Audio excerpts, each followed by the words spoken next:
کے آخری حصے پہ کلام کر رہے تھے، سورج گرہن کی سرکار نماز پڑھا رہے تھے، تو آپ نے جہنم کو ملاحظہ کیا. اللہ تعالیٰ نے آپ کے سامنے جہنم کا انکشاف فرمایا، چاہے اب وہ قریب لائی گئی یا ایک بطور مثال یا تمثیل ایک تصویر کے طور پہ دکھائی گئی جیسے بعض روایتوں میں ہے، اور یا جیسے میں کہتا ہوں کہ مطلقاً اگر حدیث ہے تو کمال نبی صلی اللہ علیہ وسلم یہی اس سے مزید ثابت ہوتا ہے کہ گویا کہ آپ کی نگاہوں میں وسعت پیدا کی گئی تو ساتوں زمینوں کے نیچے آپ نے جہنم کو بھی ملاحظہ فرمایا.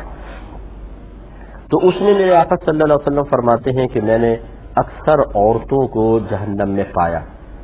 اور اس وجہ سے کہ وہ ناشکری کرتی ہیں. تو صحابہ کرام نے پوچھا کہ اللہ تبارک و تعالیٰ کی ناشکری؟ سرکار نے فرمایا کہ نہیں، خاوند کی ناشکری، اس کی احسان فراموشی. اور پھر سرکار نے ایک مثال دے کے فرمایا کہ بعض اوقات شوہر اپنی بیوی کے ساتھ ساری زندگی اچھا سلوک کرتا رہتا ہے، پھر وہ اس سے کوئی ایک ناگوار چیز دیکھتی ہے تو وہ کہتی ہے کہ تجھ سے تو مجھے کوئی بھلائی آج تک نہیں پہنچی. یعنی تمام احسانات کا انکار کر کے اس موجودہ تکلیف کو بنیاد بنا کر شوہر کی انسلٹ کرنا، اسے احساس دلانا، اس پہ طنز کرنا، اور گویا کہ اس کی اوقات تک اس کو پہنچا دینا، جس کو ہم سطحی الفاظ میں کہتے ہیں کہ عزت اتار کے ہاتھ پہ رکھ دینا، یہ اس قسم کی جو خواتین. تو آج تو شوہر کے سامنے زبان چلانا بہت آسان ہے، اس کے احسانات کو فراموش کر کے نعمتوں کے تذکرے کو چھوڑ کے فقط اس کی طرف سے ملنے والی تکلیفوں کو بنیاد بنا کر انہیں ذکر کرنا یہ بہت آسان ہے. آج شوہر کو قلبی اور ذہنی اذیت اور تکلیف پہنچانا بہت آسان ہے. آج اگر آپ باہر کے ملک میں رہتی ہیں اور شوہر پاکستان یا ہندوستان سے آپ کے دیے گئے ویزے پہ وہاں پہنچا ہے تو آپ کا اس کو ذلیل کرنا بہت آسان ہے. اگر شوہر بے روزگار ہے اور آپ کے پاس پیسہ ہے اور آپ شوہر کو مالی طور پہ سپورٹ فراہم کر رہی ہیں تو اس کو بات بات پر بے عزت کرنا بہت آسان ہے. لیکن اچھی طریقے سے میری تمام بہنیں، ایسی بہنیں یاد رکھیں کہ میں نہیں کہہ رہا ہوں، مجھ پہ غصہ نہ ہو، آپ کے نبی آپ کو خبر دے رہے ہیں کہ آپ کا ٹھکانہ، اگر آپ توبہ نہیں کرتی پہلے شوہر سے معافیاں مانگنی ہوں گی، اس کے بعد اللہ کی بارگاہ میں توبہ کرنی ہوگی. اگر نہیں کرتی اور آپ شیرنی بن کر رہنا چاہتی ہیں کہ ہم نہیں کریں گے توبہ، میں اس سے معافی مانگوں، نہیں مانگوں گی، نہ مانگیں. موت کا ایک جھٹکا جب لگے گا، یہ تو سرکار نے قبر کے بارے میں بیان کیا ہے، ابھی تو بری موت، پھر اس کے بعد عذابات قبر جو کتنے سال تک رہیں گے کچھ پتہ نہیں. جب ہم قیامت میں اٹھیں گے تو عذاب قبر ختم ہوگا، اس سے پہلے اللہ تعالیٰ ختم فرمانا چاہے اس کی مرضی ہے، کسی کو نہ دینا چاہے یہ بھی اللہ کی مشیت مرضی ہے. لیکن ہم تو ہونا ہی چاہیے کہ اپنے قصور پر انسان اپنے مستقبل کو خطرے میں محسوس کرے تو پھر گناہ سے بچے گا نا. اپنے بارے میں خوش فہمیوں میں مبتلا ہو جائے شاید مجھے عذاب قبر نہ ہو، یہ کیوں نہیں کہتے کہ شاید ہو جائے؟ تو اس لیے دیکھنا ہو. اور پھر میدان محشر، وہاں شوہر سامنے کھڑا کیا جائے گا اور یہ ظالم عورت سامنے کھڑی کی جائے گی. یہاں آپ اپنے قصبے بہا کر رو کر اپنے بھائیوں کو اپنی طرف مائل کر لیں، ماں چمکارنا شروع کر دے، باپ میں بڑا ظلم ہو رہا میری بیٹی پہ، دیکھو یہ اسی لیے رو رہی ہے بہت زیادہ، اپنے قصور نہ بتائیں بالکل. یہ آپ یہاں کر سکتی ہیں. برا نہیں مانیے گا کہ میری بہن کی مستقبل کیسے ہمیں باتیں کہہ رہے ہیں، اور نہ یہ سوچیے گا کہ جی شوہروں کی فیور میں کہہ رہے ہیں کیونکہ یہ مرد ہے. نہیں، جس طرح میں مردوں کو مطلب خواتین کے مقابلے میں سمجھاتا ہوں، شاید ہی کوئی عالم سمجھاتا ہوں، شاید میں غلط بھی کہہ رہا ہوں. غلط اس اعتبار سے کہ میں نے شاید ترجیح اتنا نہ کیا ہو، کسی دنیا کے مقام پہ وہ کر رہا ہوں. لیکن میری اکثر عادت ہے، جو میری اسپیچز سنتے ہیں وہ جانتے ہیں کہ میں اگر 12ویں کا بھی کوئی بیان ہوتا ہے، مثلا میلاد مصطفیٰ صلی اللہ علیہ وسلم پہ میں اکثر باہر جاتا ہوں، بیانات کرتا ہوں، تو میں اس میں بھی ایک یہ پہلو نکالتا ہوں کہ میرے آقا صلی اللہ علیہ وسلم کا جن کا آپ میلاد منا رہے ہیں ان کی اطاعت بھی ضروری ہے، اور آپ کے احکام مختلف مقامات پر ہیں، جیسے بیویوں کے بارے میں ہے. اور پھر وہ سمجھاتا ہوں، اور کوئی شوہروں نے غلط کیا ہوتا ہے تو کتنے شوہر تائب ہوئے ہیں، ان کو ترغیب دی جاتی ہے، وہ معافیاں تک مانگتے ہیں بیویوں سے جا کر. تو اس لیے کہ آپ کا ذہن تھوڑا ڈسٹرب نہ ہو. لیکن میں آپ کو سمجھانا چاہتا ہوں کہ یہاں تو آپ ہمدردیاں رو کر اور کسی سے جذباتی وابستگی کی وجہ سے بڑی آسانی سے حاصل کر لیتی ہیں، مبالغہ آرائی کر کے، جھوٹ بول کر اور رو دھو کر اپنا حلیہ بگاڑ کے بال بکھیر لیں گی، کپڑے گندے سے پہن لیں گی، دوپٹہ ٹیڑھا میڑھا سے لپیٹ لیا اور رونا شروع ہو گئی، اور میری ہماری بچی کیا حال ہوا ہوا، اور میک اپ سب اتار لیں گی، صابن سے منہ دھو کر آ جائیں گی تاکہ بالکل میک اپ کے آثار نظر نہ آئے، تو جیسے کٹی ہوئی مرغی، پرکٹی مرغی نظر آئے اس طرح. اب وہ بڑا ظلم ہو رہا ہے ہماری بچی کے اوپر، ظاہری حیات ایسی. یہاں دھوکہ ممکن ہے، لیکن میدان محشر میں وہاں پر اللہ تعالیٰ کی بارگاہ میں نہ جھوٹ چلے گا، نہ مبالغہ آرائی، نہ کوئی دھوکہ دے سکتا ہے۔ اللہ تعالیٰ ایک ہی چیز جانتا ہے، ایک ہی چیز۔ تو میں اپنی بہنوں سے گزارش کرتا ہوں، اگر میری بیٹی ہوتی میں اس کو بھی یہی کہتا، اگر میری بہن ہے تو میں اس کو بھی یہ کہتا کہ شوہر کی تعظیم اور عزت کریں، اس کو برا بھلا کہنا، خراب قسم کے الفاظ، حتیٰ کہ بعض ایسی خواتین دیکھی ہیں گندی گندی گالیاں دیتی ہیں شوہر کو، اتنی گندی گالیاں کہ آپ کانوں کے اندر انگلیاں ڈال لیں، اتنی خراب گالیاں، لیکن ان کو کچھ یہ نظر نہیں آتا، برا اپنا کچھ نظر نہیں آتا۔ ٹھیک ہے، میں مان لیتا ہوں کہ اس بات کو کہ آپ یہ کہیں جس شوہر نے ہم پہ بڑا ظلم کیا اس کا ریئیکشن ہے، یہ مان لیا، لیکن مجھے یہ بتائیے کہ شریعت نے کیا آپ کو اس ریئیکشن کی اجازت دی تھی یا نہیں؟ یہاں مطلقاً میرے آقا صلی اللہ علیہ وسلم نے فرمایا کہ عورت اگر شوہر کی ناشکری کرے، یہ نہیں فرمایا کہ اگر مظلومہ ہو کے ناشکری کرے تو یہ عذاب نہیں ہوگا، ظالم ہو کر ظالمہ بن کر ناشکری کرے تو عذاب ہے، نہیں، مطلقاً ہے، عورت چاہے مظلوم ہو چاہے ظالمہ ہو، اگر شوہر کی ناشکری کرے گی تو لائق سزا ہے۔ اگر شوہر خراب عمل کر رہا ہے، غلطی کر رہا ہے، آپ کے ظلم و زیادتی کر رہا ہے، تو کسی نے یہ نہیں کہا، نہ شریعت نہ یہ میں کہہ رہا ہوں کہ آپ اس کے لیے کچھ کریں ہی نہیں۔ بے اپنے والدین سے آپ کہیں، شوہر کو پیار محبت سے سمجھائے، اپنی ذہنی ہم آہنگی پیدا کرنے کی کوشش کرے، اگر ساس اس کا سبب بن رہی ہے تو شوہر کا اعتماد حاصل کر کے ساس کے بارے میں آپ کو ایسے پروف پیش کریں کہ شوہر کو یقین ہو کہ ہو سکتا ہے کہ بالفرض بتقاضائے بشریت ساس جو ہے وہ غلط رویہ اختیار کر رہی ہو، اس کی وجہ سے ان کے ساتھ ایسا ہو رہا ہو، لیکن اس کی سب کی اجازت ہے، آپ اپنے والدین کو بیچ میں ڈال سکتے ہیں، جو واقعی بات ہوئی ہے وہ آپ بیان کر سکتی ہیں۔ شوہر سے اس بنا پر اگر وہ ظلم و ستم تسلسل سے کر رہا ہے تو آپ اپنے میکے بھی جا سکتی ہیں، کسی نے ان چیزوں سے تو نہیں روکا نا۔ حتیٰ کہ اگر ایک عورت سمجھتی ہے کہ شوہر مسلسل زیادتیوں کا مرتکب ہو رہا ہے تو یہ ایک معقول وجہ بن جاتی ہے کہ وہ مطالبہ طلاق کر سکتی ہے، یہ اس کی بھی اجازت یہاں پر ہے، ورنہ بلا وجہ مطالبہ طلاق کے بارے میں تو میرے آقا صلی اللہ علیہ وسلم نے فرمایا کہ جو عورت بغیر کسی وجہ سے شوہر سے طلاق کا مطالبہ کرے وہ بروز قیامت جنت کی خوشبو بھی نہیں پائے گی، اتنی سخت وعید۔ اس کا مطلب ہے معقول عذر بھی ہونا چاہیے۔ تو کہنے کا مطلب یہ ہے کہ کس نے منع کیا ہے کہ اس طرح کے امور اختیار نہ کریں، لیکن یہ رویہ غلط ہے کہ آپ ان تمام امور کو اختیار نہ کریں،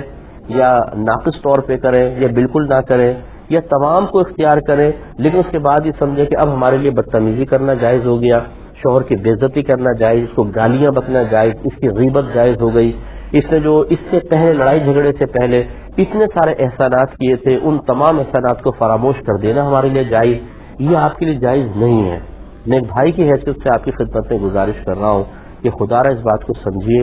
نہ آپ ہماری کوئی دشمن ہیں، نہ شوہر حضرات کے ہمارے بہت بڑے کوئی دوست ہیں، نہ ان کی دوستی سے مجھے فائدہ ہوگا، نہ آپ سے بھی معاذ اللہ ثم معاذ اللہ اگر دشمنی ہوتی تو اس کے اظہار کرنے سے میرے درجات کی بلندی کا سامان یا کوئی دنیاوی فائدے حاصل ہو رہے ہیں، لیکن ہم تو آپ کو وہ بات سمجھائیں گے جو آپ کے نبی نے آپ کو بیان فرمائی۔ میرے آقا صلی اللہ علیہ وسلم نے ایسی خواتین کو جہنم کی وعید سنائی ہے جو شوہر کے احسانات کو فراموش کر دیں اور ناشکر پن میں مبتلا ہو۔ تو ناشکر پن یہ میں آپ کو بتا رہا ہوں کہ یہی ہے کہ آپ شوہر سے بدتمیزیاں کریں، اس نے جو احسانات کیے ہیں ان احسانات کو نظر انداز کر دیں، بلکہ مطلقاً یہ کہیں کہ تم نے کوئی میرے ساتھ اچھا سلوک نہیں کیا ہے، اس کی اچھائیوں کو بالکل بھلا کے فقط اس کی برائیوں پہ نگاہ رکھیں، یہ سب ناشکرا پن ہے۔ آپ تھوڑا سا غور کر لیجئے، شوہر کا انتقال ہوتا ہے، عورت پر 4 ماہ 10 دن تک عدت گزارنا واجب ہے۔ ہاں اگر حاملہ ہے تو جب تک بچہ پیدا نہیں ہوگا، چاہے وہ 9 مہینے میں پیدا ہو، 9 مہینے تک عدت چلتی رہے گی۔ اور اس شوہر کی وفات کی جو عدت عورت گزارتی ہے اس میں سوگ بھی اس پر واجب ہے۔ سوگ کا مطلب ہوتا ہے اظہار غم، میک اپ نہیں کرے گی، شوق کپڑے نہیں پہنے گی، اگر ضرورت نہ ہو تو تیل وغیرہ بالکل نہیں لگائے گی، سرما نہیں لگائے گی، اور اپنے آپ کو مقید رکھے گی، گھر کے اندر باہر نہیں نکل سکتی ہے۔ یہ سب کیوں واجب کیا ہے؟ علماء فرماتے ہیں اس لیے کہ اللہ تبارک و تعالی نے اس کو نعمت شوہر عطا فرمائی تھی۔ جب اللہ نے اپنی مشیت سے، اپنی رضا سے اس نعمت کو چھین لیا تو عورت کو حکم دیا کہ 4 ماہ 10 دن تک اس نعمت کے چھن جانے پر افسوس کا اظہار کرے۔ تو شوہر ایک نعمت ہے۔ اب میں بہنوں سے پوچھتا ہوں، یہ بتائیے، ایک عورت کا شوہر چرسی موالی ہے، شرابی ہے، بے نمازی ہے، گناہ گار ہے مسلمان، اور اس کا انتقال ہو جاتا ہے، بتائیں اس عورت پر 4 ماہ 10 دن سوگ منانا واجب ہوگا کہ نہیں ہوگا؟ اگر آپ کہیں نہیں تو دلیل دیجیے، اور اگر آپ کہیں گے کہ ہاں تو پھر یہ میں آپ کو سمجھا رہا ہوں کہ فی نفسی ہی شوہر ہونا، میاں بن کر شوہر بن کر بیوی کو ایک طرح کا تحفظ فراہم کرنا، اسے بہت سارے خوفوں سے بے خوف کر دینا، بہت ساری ضرورتوں کے لیے خود کوشش کرنے سے محفوظ کر دینا، روک دینا کہ میں کر رہا ہوں تمہیں ضرورت نہیں ہے، یہ شوہر کے بہت بڑے احسان ہوتے ہیں، چاہے وہ کیسا ہی کیوں نہ ہو۔ تو چرسی موالی بھی اگر مرے گا تو بیوی کو حکم ہوگا کہ نعمت چھن گئی ہے تم سے، اب آپ اس کے لیے 4 ماہ 10 دن شوق بنائیں۔ اس کا مطلب ہے کہ شوہر کسی بھی حالت میں ہو، میں نے ایک دلیل آپ کو دے دی ہے کہ اللہ تعالیٰ نے اس کو پھر بھی عورت کے لیے ایک نعمت قرار دیا ہے۔ آپ دیکھیں اگر ایک عورت کا شوہر ایسے ہی عام سا بھی ہونا، کوئی اس میں خصوصیت نہ ہو، لیکن اگر وہ شوہر بیوی کے ساتھ محلے میں جا رہا ہے، کسی کی مجال نہیں کہ وہ چھیڑے، کوئی بہت ہی بے حیا ہو ایک الگ بات ہے، لیکن ایسا نہیں ہوتا، یہ مرد ہے یا نہیں، ساتھ مرد ہے، لیکن اکیلے اگر شوہر فوت ہو جائے اب یہ عورت نکلے تو پھر دیکھ لیجئے کیا ہوگا۔ اسی طرح خاندان میں اگر شوہر زندہ ہے، خاندان میں لوگوں کا رویہ آپ دیکھ لیں، اور شوہر کا وصال ہو جائے اب بدلتے ہوئے رویہ آپ دیکھ لیں۔ تو معلوم یہ ہوا کہ فی نفسی شوہر جو ہوتا ہے اس کا وجود ایک بہت بڑی اللہ کی نعمت ہے۔ تو چونکہ ابھی موضوع یہ ہے اس لیے میں شوہروں کے مناقب اور فضائل ذکر کر رہا ہوں، تو کوئی شوہر کہیں بیٹھ کر ہنسے نہ، مسکرائے نہیں، اور خوش نہ ہو کہ آج تو ہمارے لیے بہت اچھا بیان ہو رہا ہے، کبھی کہ انشاءاللہ موقع ملے گا تو دوسری طرف بھی رخ ہو جائے گا۔ تو اس وقت چونکہ اس حدیث کی روشنی میں بہنوں کو سمجھانا مقصود ہے، اس لیے میں گزارش یہ کر رہا ہوں کہ شوہر کی نعمت کی قدر کریں۔ اور میرا اب مشورہ سب کے لیے یہ ہوتا ہے، میں خود بھی اس پہ اللہ کا کرم ہے کہ عامل ہوں، اور آپ کو بھی مشورہ دے رہا ہوں کہ اگر میاں بیوی آپس میں محبت کو قائم کرنا چاہتے ہیں، اگر اس تعلق کو مضبوط رکھنا چاہتے ہیں، اپنے گھر میں ایک پیارا سا ماحول بنانا چاہتے ہیں، اور اپنے بچوں کے لیے آپ ایک بہترین رول ماڈل بننا چاہتے ہیں، تو ایک دوسرے کے احسانات کو یاد کریں، اس کا احساس کریں، اس کی قدر کریں، اس کا زبان سے اعتراف کریں، اور اس کا بدلہ دینے کی کوشش کریں۔ مثال کے طور پر آپ دیکھیں کہ ایک خاتون ہے، 9 مہینے تک آدمی کے اولاد کو پیٹ میں رکھتی ہے، اگرچہ اس کی بھی اولاد ہے، لیکن بہرحال ذمہ داری تو پھر عورت ہی اٹھا رہی ہے، شوہر تو حاملہ ہوتا نہیں ہے، تو بیوی بیچاری کرتی ہے 9 مہینے تک اپنے شکم میں رکھنا، کس قدر احتیاطیں کرنی پڑتی ہیں، کیسی تکلیفیں ہوتی ہیں، کتنا غذاؤں کا اہتمام کرنا پڑتا ہے، بعض اوقات دوائیاں کھانی پڑتی ہیں، ساری اذیت تکلیف وہ برداشت کر رہی ہے۔ بچہ پیدا، لڑکا پیدا ہو گیا، شوہر کالر سیدھا کر کے کھڑا ہو جاتا ہے، بچہ پیدا ہو گیا، لڑکا پیدا ہوا، ماشاء اللہ جی ماشاء اللہ، مبارکبادیں دے رہے ہیں۔ بھائی کتنی اس نے اذیت تکلیف صحیح ہے، اس نے آپ کو ایک اگر بیٹا پیدا ہوا ہے اور آپ کو ایک خاندان میں معاشرے میں عزت ملی، کا سبب کون بنا ہے؟ آپ کی بیوی بنی ہے، اس کی قدر کرنی چاہیے۔ ایسے ہی کپڑے دھونا، ڈسٹنگ وغیرہ کرنا، گھر کا کام کرنا، کھانا بنا کے رکھنا، یہ آسان کام ہے۔ میں اکثر یہ کہتا ہوں، اپنے اسٹوڈنٹس کو بھی سمجھاتا ہوں، بہت اچھا سمجھاتے رہتا ہوں تاکہ ان کی ازدواجی زندگی بہت اچھی رہے۔ میں کہتا ہوں کہ ایک دن اپنے گھر میں اپنی ازواج کو آپ کہیں کہ آپ بیٹھیں، آج سارا دن ہماری باری ہے کام کرنے کی، صبح سے کام کرو، اٹھیں، سب سے پہلے برتن دھوئے جو رات میں سنک میں پڑے ہوئے تھے، برتن دھو کے رکھیں، صاف ستھرے دھوئیے گا، چکنائی نہ رہ جائے اس میں، بالکل صاف ستھرے۔ اب آپ کہیں گے مفتی صاحب آپ بھی ایسا کرتے ہوں گے، لیکن صحیح ہے کہ یہ میری زوجہ مجھے کرنے نہیں دیتی، لیکن میں ایک مشورہ ضرور دیتا ہوں، اور اگر کبھی ایسا ہو تو میں کرنے کے لیے تیار ہوں، مجھے کوئی شرم جھجک نہیں ہے۔ تو برتن ورتن دھوئے، صبح ناشتہ بنائے، ناشتہ ان کو بستر پہ پہنچائے سب کو، پھر آپ پوری ڈسٹنگ کریں، گھر کی صفائی کریں، ڈسٹنگ کریں، چیزیں اٹھا کے رکھیں، اور پھر دوپہر کے کھانے کی تیاریاں شروع کر دیں۔ آپ دیکھیں گے ناشتے کے بعد ہی ٹینشن ہوگا دوپہر میں پکے گا کیا، اور پھر رات میں کیا پکے گا، کیا کھائیں گے، کیسے کھائیں گے۔ پھر چولہے کے سامنے جل کر ذرا کھانا بنائے، اور پھر کپڑے جو ہوں اس کو واشنگ مشین میں ڈال کے ساتھ ساتھ کپڑے بھی دھوتے رہیں، ان کو اسپن کرتے رہیں یا پانی سے نکالتے رہیں۔ بچے بھی شور مچاتے رہیں، زوجوں سے کہ تمہیں آج کام کرنے کی ضرورت ہی نہیں، کمرہ بند کرو، اندر ہو جاؤ، ان بچوں کو بھی میرے حوالے کرو، ان کو شور شرابہ سننے کو، یہاں ابا ابا یہاں سے کھینچ رہا ہے، کوئی کہہ رہا ابا دیکھو اس نے مجھے مار دیا، چیزیں توڑ رہے ہیں، یہ کر رہے ہیں۔ اب ان کو سنبھالیں، ان کی چیزیں سمیٹیں، ان سے جھگڑے نپٹائیں، کسی کو ماریں، کسی کو پیٹیں، کسی کو پیار کریں، کسی کو سمجھائیں، اور پھر شام تک یہ کام کرنے کے بعد پھر ایک آئینے کے سامنے کھڑے ہو جائیں، اور پھر جو سامنے نظر آ رہا ہوں اس سے پوچھو کہ بتا بیٹا